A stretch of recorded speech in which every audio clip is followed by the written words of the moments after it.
Yasha. Right? How were you related with Soldier Love anyway? I was dating Soldier Love. Alright. Since when? Since when I came back from SA. Alright.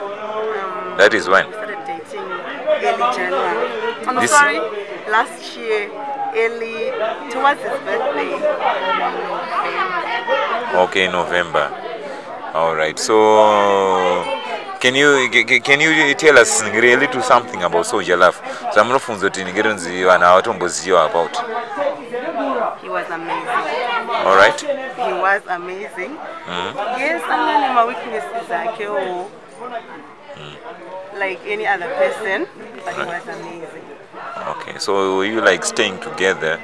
No, we were staying together. Okay, you were in the dating phase. I mean, like, can you tell us like your last moments with our hero then?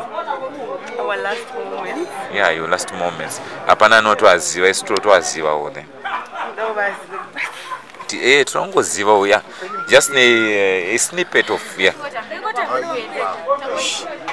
moments we spent together, personal problems, are the ones I cherish the most. Alright. Here and there, tiny Tana, but what I treasure more was the time I spent with him. We ran over Aida munu wake. Asingade naye. And he would always fight for me. Alright. This guy in the bula. Alright. Angaenda kushoya kujobe. Avazoka kati baby. Ndauya neteza date vadzoka. When that guy bullied me, akaenda kanoteza. And then he would always fight for me. Awatungu mtinde mkoma wedu nigirira angari lover boy. Angari lover boy nigirine angari lawyer nzugura zote angari lawyer wakaisi. Angari lawyer. Kuchengera rudo. Ameno gulezi nigiri chimbotudze kuti pane chimwe futi.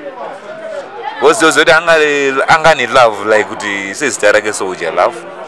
Love airadza kumunhu wese then I appreciate nindega. Kusaidi kwangu ndo appreciate. Song yekuti zvoni dai pasina kuti Mwari vanondida. Right. Was my favorite song zake. Was ichokwadi kuti hongu airwara karara as he was a fighter. He would always get up. But Mwari vaita kudai kwangu.